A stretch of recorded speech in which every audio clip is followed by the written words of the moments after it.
Olá! Nesse vídeo eu vou ensinar pra você como escolher de vez qual é o seu cakeboard, né? E o que é cakeboard? É o tabuleiro, como muitas avós, muitas mães falam, é aquele prato que vai junto do bolo, né? Ele é retinho e ele vai pro seu cliente ou ele vai pra mesa ali pra servir o bolo, enfim. Esse cakeboard, ele tem uma função muito mais importante do que ele aparenta. Ele não é só visual, ele tem uma função de estrutura mesmo. Então, dependendo do cakeboard que você usa para montar o seu bolo, você pode ter um dano bem grande. Seu bolo pode rachar, seu bolo pode acabar ficando torto. Então, por que é importante você fazer isso? Vamos lá. Aqui eu já tenho alguns modelos de cakeboards, né? E eu vou mostrar para vocês a diferença de cada um deles. O primeiro, talvez mais barato de todos, é esse de isopor. Eu mesma já usei o de isopor algumas vezes lá no começo, quando eu comecei a fazer bolos. Mas ele não é legal por duas razões. Primeiro, ele não é muito visual, né? Ele tem cara de remendo mesmo, não fica muito bonito. Então, você pode até usar esse dentro do bolo, então tudo bem. Mas agora, por fora, para entrega, eu já não aconselho muito. Mas, principalmente, não aconselho porque ele não é rígido o suficiente, né? Ele não é estruturado o suficiente. Então ele é bem flexível, né? Ele ondula.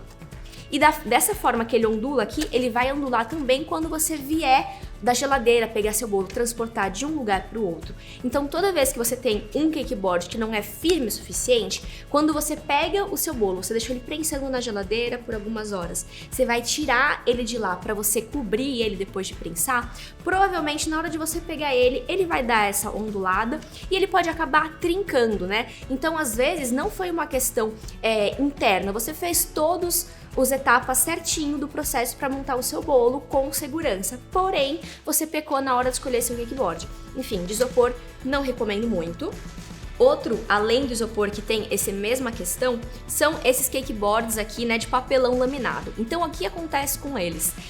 Eles também são pouco estruturados. Então, às vezes, como eles são mais flexíveis, né, eles ondulam. Você pega o seu bolo do congelador, da geladeira, da onde for, e conforme você traz ele pra cá, ele dá essa ondulada aqui, e isso pode fazer com que o seu bolo rache. Então, novamente, não foi por uma questão que você pecou em uma das etapas de montagem.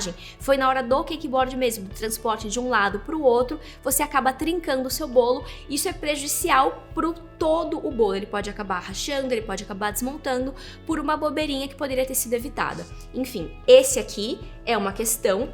Esse outro aqui, ele já é um pouco mais firme, tá vendo? Mas ainda assim, ele poderia ser mais seguro que isso. Então, cuidado com cakeboards que tem papelão laminado. Por fim, vem o que eu de fato recomendo para você, que são esses cakeboards de MDF. E aqui a gente entra de vez na nossa teoria, que é onde eu queria chegar, né? Como é que eu vou saber qual cakeboard eu vou pegar? Para começar, sobre espessura, né? Aqui eu já tenho dois modelinhos. Eu tenho de 3mm e eu tenho de 6mm. Os de 3mm eu recomendo que você pegue para bolos de até 2 kg. Mais que isso, você pode começar a comprometer já a segurança do seu bolo, porque por mais que ele seja MDF, ele é muito mais rígido do que um papelão laminado, de um isopor, ainda assim ele pode sofrer algum tipo de ondulação. Quando você pega o de 6mm, você está seguro disso, porém o de 6mm é mais caro. Então, só para você poder reduzir um pouquinho o seu custo, né, recomendo que para bolos de até 2 kg você vai para de 3mm. Passou de 2 kg, você passa para esse de 6mm. Dito isso, vamos passar para o diâmetro. Como eu vou escolher o diâmetro do meu cakeboard? Eu sempre digo para os meus alunos que o mais importante, a primeira variável que você tem que considerar é qual é a sua embalagem. Só a partir daí que você decide o seu cakeboard. Então você primeiro vai atrás de um fornecedor de embalagem, entende qual é o diâmetro interno, né, daquela caixa, da embalagem que for, e aí você decide um cakeboard que entre justinho, porque é muito mais fácil você conseguir fazer um cakeboard de diferentes tamanhos, né, dependendo do fornecedor que você tem, do que fazendo direto com a embalagem. Todos esses aqui eu faço com a Empapier. E a Empapier, ela consegue me dar essa oscilação de diâmetro. Então, se eu quero fazer de 23, de 25 centímetros, então é muito importante eu tenho um cakeboard que encaixa exatamente com a minha embalagem de bolo. E dessa forma, o bolo não vai sambando no transporte, ele fica super seguro, super estruturado lá dentro. Na prática, vai ficar mais fácil. Como é que a gente vai decidir isso? Vamos lá. Então aqui, por exemplo, eu tenho 3 embalagens, todas elas da Galvanotec, e como é que eu vejo de fato esse diâmetro interno? Eu pego essa aqui, por exemplo, ela é a CTA 50, o modelinho dela, né, o código dela. Se eu vier aqui e medir, eu sei que ela tem exatamente 23 centímetros na parte interna, ou seja, quando eu quiser usar a CTA 50, eu venho com o meu kickboard de 23 centímetros e ele encaixa. E no momento que eu fechar a minha caixa, meu bolo não vai conseguir sambar de forma alguma.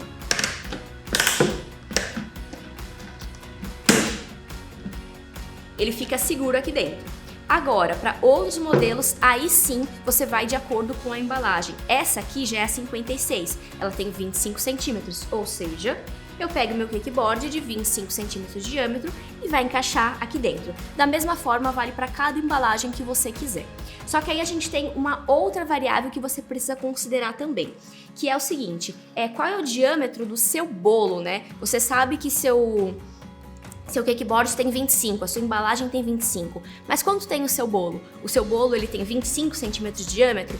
Se for, não é legal você usar essa embalagem, esse kickboard, porque você precisa ter um espaço para manusear, né, o seu bolo de um lugar para o outro, e principalmente o seu cliente precisa conseguir fazer isso com facilidade. Então, se você tem um bolo, por exemplo, de 20 centímetros de diâmetro, é legal você considerar mais um pouquinho desse diâmetro para cobertura, então que seja 1 centímetro, meio centímetro de cada lado, vai aumentar para cobertura, e ainda mais possíveis coisas que você vai colocar do lado, alguma flor, alguma fruta, enfim, considere tudo isso. Resumindo a ópera, recomendo que você pegue um kickboard que seja pelo menos 4 ou 5 centímetros maior que o seu bolo após coberto, que dessa forma você consegue ter com pelo menos ali 2 centímetros de cada lado para você manusear com segurança. A partir daí, eu quero que seja 10 centímetros maior. Tranquilo, fica bonito, fica bem elegante, você pode fazer como você quiser. Agora, na prática, eu vou te mostrar um bolo que a gente vai usar essa aqui para você entender na prática como é que vai funcionar depois de todo esse falatório. Como eu sei que ele vai ter topper, ele tem as flores, ele é mais alto, eu preciso de uma embalagem quase para um bolo de andar, né? Uma embalagem aí bem mais alta. Então, para isso, eu resolvi montar o meu bolo num kickboard de 25 centímetros, que aí sim ele vai encaixar nessa embalagem.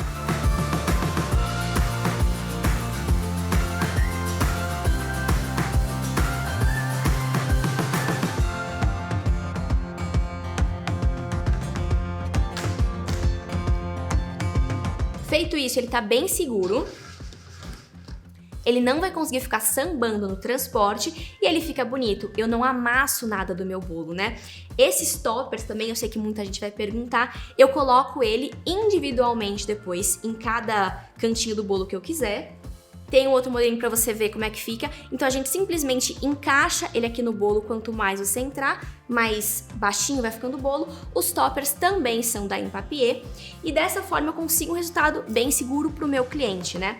Agora eu queria te mostrar uma última coisa. Caso você aí use uma caixa quadrada, né, para poder colocar os seus bolos, como é que você faz? Caso você prefira usar essa embalagem, que ela é quadrada, né, de papelão com o visor, eu também acho ela maravilhosa. Essa aqui, aliás, é da Patti Embalagens. O processo é muito semelhante, só que ao invés de você pegar o diâmetro interno da sua embalagem, você vai pegar aí a largura, o comprimento, dá na mesma, porque ela é quadrada. Então aqui eu tô usando uma de 23 centímetros, então eu tenho meu kickboard de 23 centímetros, e aí da mesma forma eu vou tirar isso aqui, encaixar meu bolo e fechar.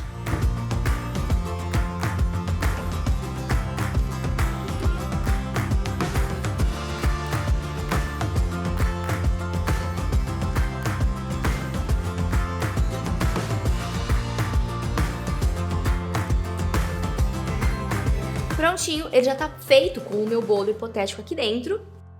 Resumidamente, tudo o que você precisa saber para escolher o seu cakeboard, a espessura dele, o diâmetro, em relação à sua embalagem, em relação ao seu bolo principalmente, tá nesse videozinho. Qualquer dúvida que você tiver já sabe, comenta aqui embaixo que a gente responde.